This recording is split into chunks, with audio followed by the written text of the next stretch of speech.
नमस्कार. ठाणे वर्तमानमध्ये मी नितीन बोरसे आपलं पुन्हा एकदा हार्दिक स्वागत करतो. सादर करीत आहोत आजच्या ठळक बातम्या. केंद्रीय सामाजिक न्याय मंत्री श्री रामदास आठवले हे काल ठाणे शहरामध्ये आले होते. भारतीय जनता पार्टीच्या सरकारला 3 वर्ष पूर्ण झाल्यानंतर भारतीय जनता पार्टीच्या सरकारमधील मंत्री विविध ठिकाणी जाऊन सरकारने गेल्या 3 वर्षात केलेल्या कामांचा आढावा नागरिकांसमोर देत आहेत. या निमित्ताने आयोजित करण्यात आलेल्या पत्रकार परिषदेमध्ये श्री रामदास आठवले बोलत होते.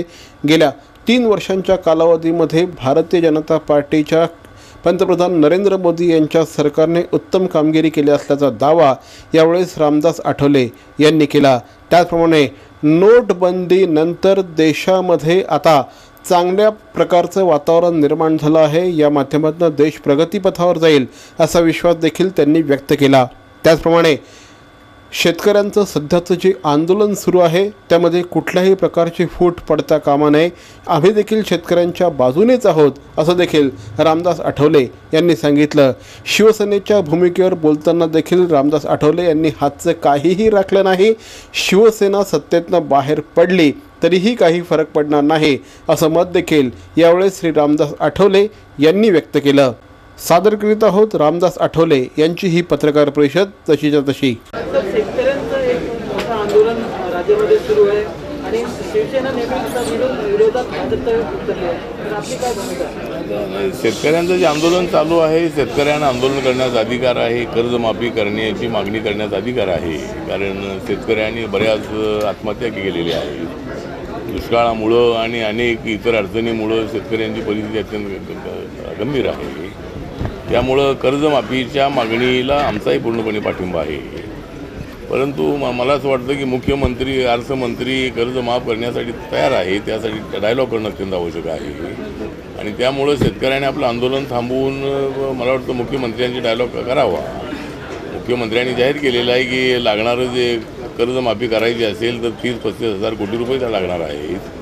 अर्थमंत्र्यांनी तर सांगितलेलं आहे की आम्ही 7व्या वेतन आयोगासाठी जर एवढे पैसे देत आहोत तर शेतकऱ्यांच्या कर्जमाफीसाठी आम्ही का ते देणार नाही. परंतु त्यासाठी चर्चा होणं अत्यंत आवश्यक आहे. डायलॉग होणं अत्यंत आवश्यक आहे. आंदोलन करण्याचा अधिकार आहे. आम्ही आंदोलन केलेली आहे. परंतु जर मुख्यमंत्री किंवा राज्य सरकार जर निर्णय घेणार आहे तर राष्ट्रवादी असेल, काँग्रेस असेल किंवा इतर ज्या संघटना किंवा जे आंदोलन करते शेतकरी आहे त्यांना माझी विनंती आहे की आपण सर्वांनी मिळून या आंदोलनामध्ये फूट न पाडता सर्वांनी मिळून मुख्यमंत्र्यांची चर्चा करावी. आणि मुख्यमंत्री हे कर्जमाफीच्या दृष्टिकोनातून पॉझिटिव्ह आहेत आणि आपण कर्ज माफ करून घ्यावं. आपल्या काही ज्या मागण्या आहेत त्या मागण्या त्यांच्यासमोर मांडाव्यात. त्याच्यामधल्या त्या सगळ्याच मागण्या मान्य करण्याचा प्रयत्न सरकारच्या वतीनं राहणारच आहे. परंतु आपण एकदा डायलॉग करणं अत्यंत आवश्यक आहे. आपण अशी आपली त्यांना सूचना आहे.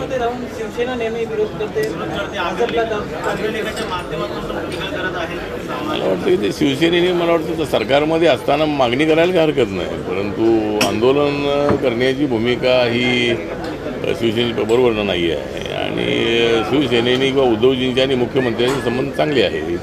त्यामुळे शेतकऱ्यांच्या कर्जमाफीसाठी शिवसेनेने काहीतरी उपाय सुचवले पाहिजे. पैसे कुठून आणायचे, आपण काय करणं अत्यंत आवश्यक आहे.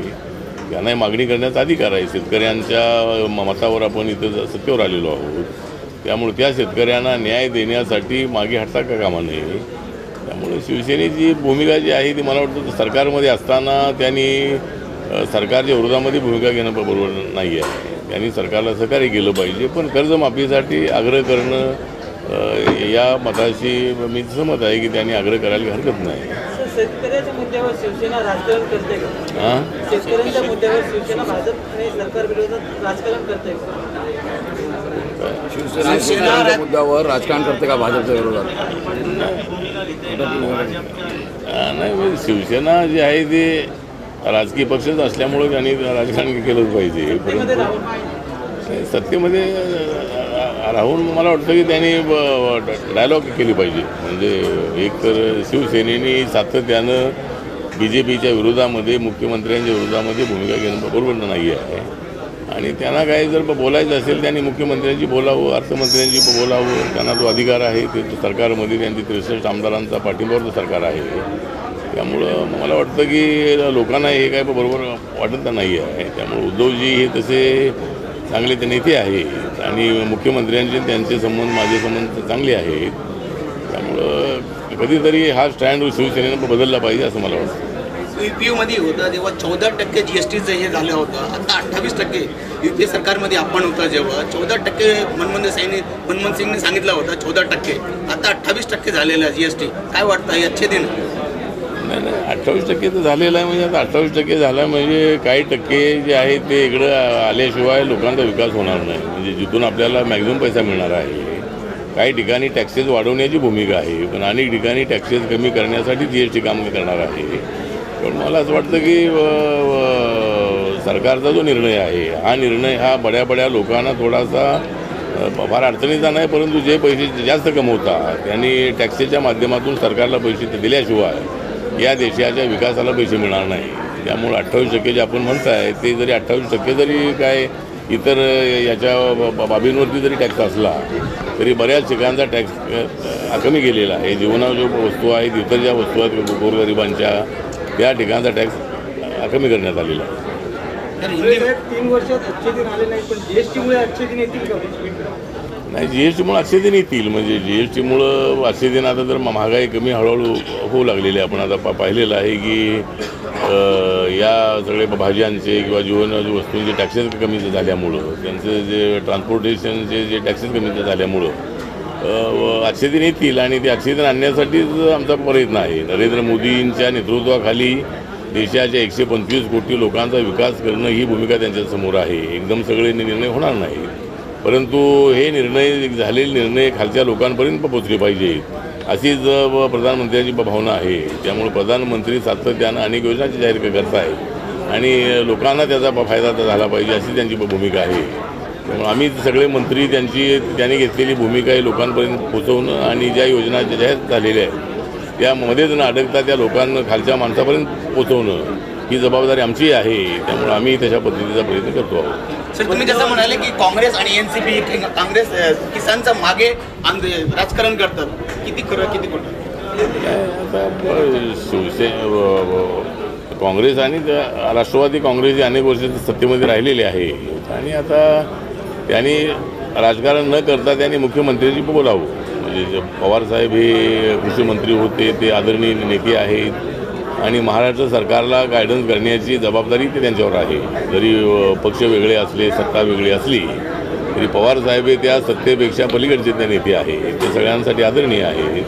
त्यामुळे पवारसाहेबांनी किंवा काँग्रेसने मुख्यमंत्र्यांना काही उपाय सुचवले पाहिजेत आणि त्यासाठी आंदोलन करण्यापेक्षा आता आंदोलन झालं, आता नेहमीच आंदोलन करत राहिलं तर काही प्रश्न मिळणार नाही आहे.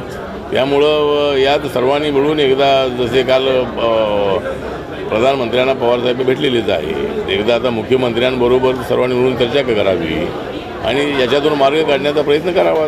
सरकार जे आहे ते मार्ग काढण्याच्या भूमिकेचं आहे आणि मुख्यमंत्री 31 ऑक्टोबर म्हणालेले आहेत, पण जर अजून एखादा महिना अगोदर तुम्हाला, आता हा महिना जून महिना आहे, पावसाळा तर सुरू होणार आहे, त्यामुळे 1-2 महिने अजून तुम्हाला अगोदर निर्णय हवा असेल तर त्यासाठी चर्चा होणं अत्यंत आवश्यक आहे आणि ती चर्चा झाली की मुख्यमंत्री लवकर निर्णय घेतील.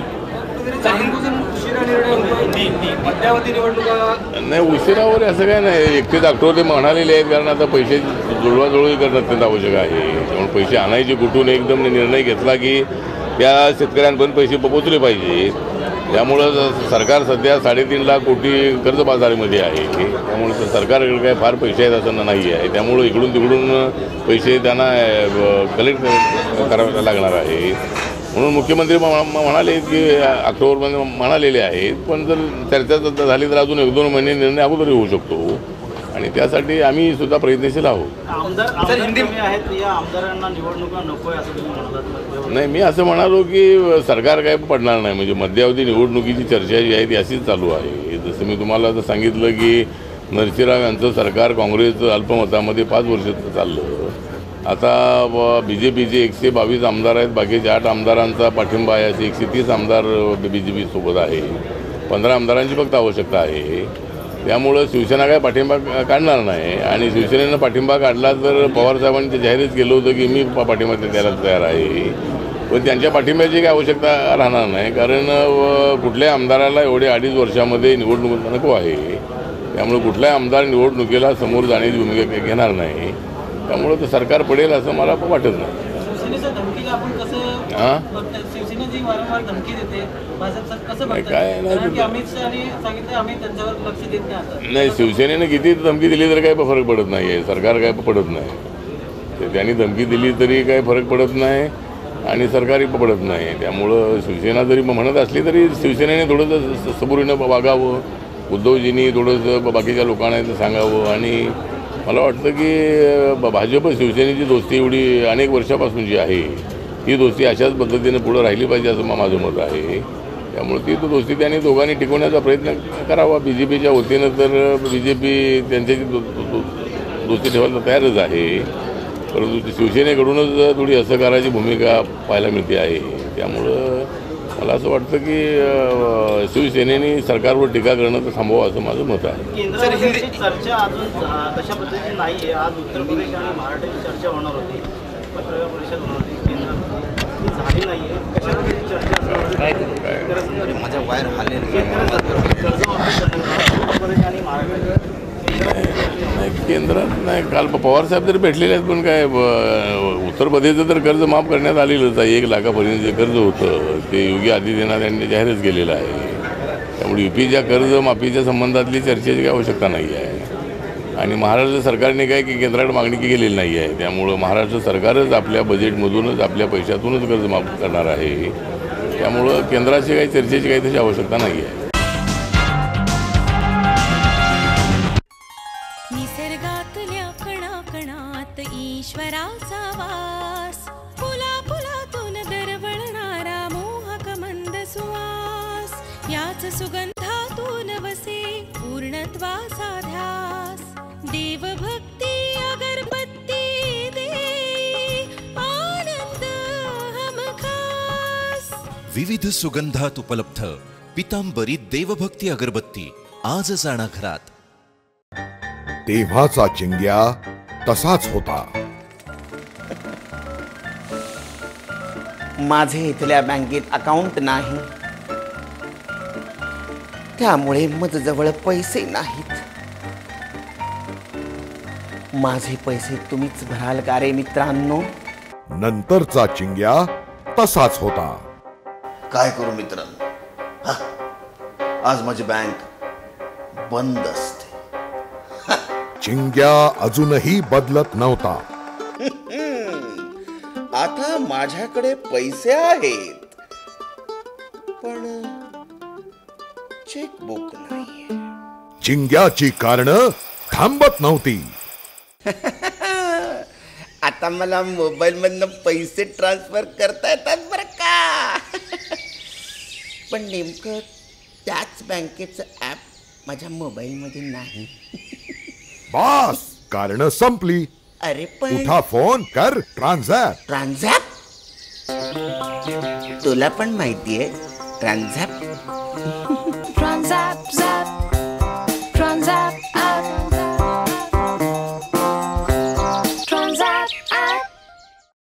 बॅरॉन मेन्स स्टुडिओचा लग्नसराई धमाका, 50% महासेल. किती? 50% महासेल. हो, कुठल्याही कपड्यांवर चक्क 50% ऑफ. बॅरॉन मेन्स स्टुडिओ ठाणेकरांच्या सेवेत पुन्हा एकदा नव्या रूपात, नव्या रंगात. अधिक व्हरायटी आणि तत्पर सेवेसह बॅरॉन मेन्स स्टुडिओ. एथनिक मेन्सवेअरचे भव्य showroom. Blazer suits, sherwani, Jodhpuri, Indo western, kurta suits, formal, partywear, shirts आणि ट्राउझर्सचे भव्य दुमजली शोरूम. बॅरॉन mens studio. पुरुषांच्या खरेदीचा एक वेगळा अनुभव. चला तर मग वाट कसली बघताय, सहभागी होऊ बॅरॉनच्या 50% महासेल मध्ये. बॅरॉन मेन्स स्टुडिओ, आमंत्रण हॉटेल जवळ, जिल्हा परिषदेसमोर, स्टेशन रोड, ठाणे. दूरध्वनी 022-2530-4837. बॅरॉन मेन्स स्टुडिओ. संपूर्ण देशाचं लक्ष असलेली राष्ट्रपती पदाची निवडणूक आगामी 17 जुलै रोजी होणार आहे. एकंदरीतच या निवडणुकीकडे संपूर्ण राष्ट्राचं लक्ष लागलं आहे. यंदा प्रथमच ही निवडणूक अत्यंत अटीतटीची होईल असं चित्र निर्माण झालं आहे. कारण UPA आणि NDA या दोघांकडेही बहुमत नाही. त्यामुळे काठावर असलेले जे आमदार खासदार आहेत त्यांची मतं आता अत्यंत महत्त्वपूर्ण ठरणार आहेत. आमदार खासदार त्याचप्रमाणे राज्यसभेचे खासदार हे या निवडणुकीसाठी मतदान करू शकतात आणि जो विनिंग आकडा आहे तो ना NDAकडे आहे ना UPAकडे आहे. त्यामुळे एकंदरीतच या निवडणुकीमध्ये कोण निवडून येणार हे देखील अत्यंत महत्त्वाचं ठरणार आहे. आत्तापर्यंत या संपूर्ण निवडणुकीमध्ये काही नावं समोर आलेली असली तरी प्रॉमिनंटली माजी केंद्रीय कृषी मंत्री आणि राष्ट्रवादी काँग्रेसचे अध्यक्ष शरद पवार यांचं नाव या संदर्भाने सातत्याने पुढे येत आहे. मात्र या व्यतिरिक्त देखील अनेक नावं पुढे येत आहेत. आत्तापर्यंतचा इतिहास बघितला तर सत्ताधारी जे आहेत त्यांचाच उमेदवार राष्ट्रपती पदावर निवडून आलेला आहे. मात्र आता राष्ट्रपती भवनामध्ये काही वेगळा इतिहास लिहिला जातो का हे बघणं देखील औत्सुक्याचं ठरणार आहे.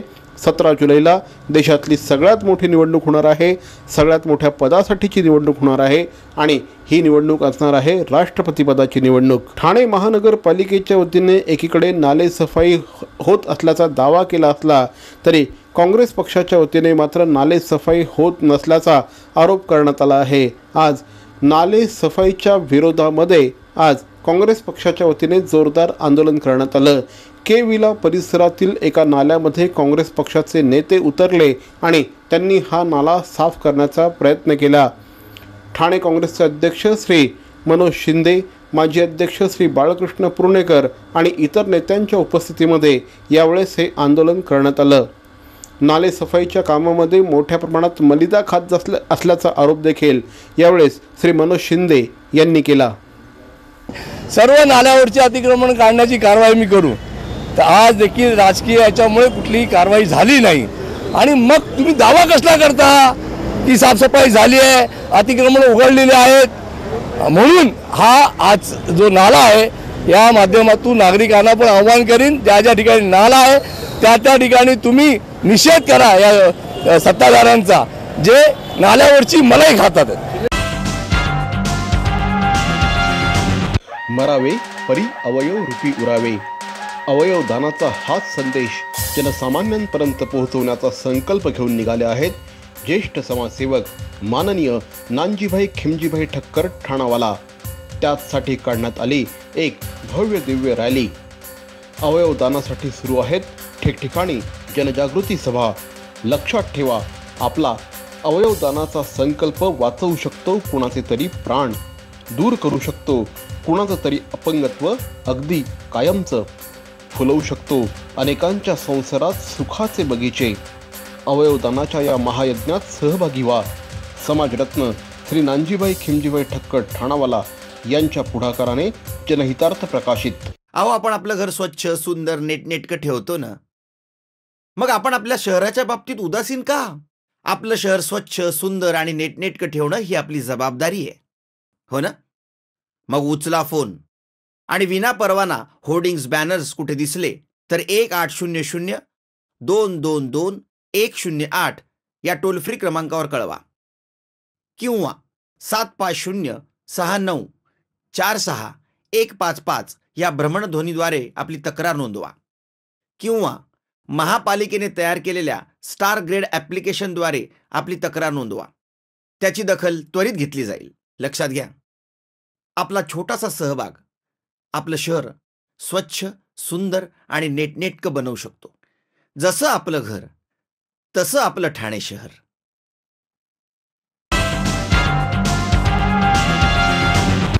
वटसावित्री पौर्णिमेचा सण आज ठाणे शहरामध्ये अतिशय उत्साहाने साजरा करण्यात येत आहे.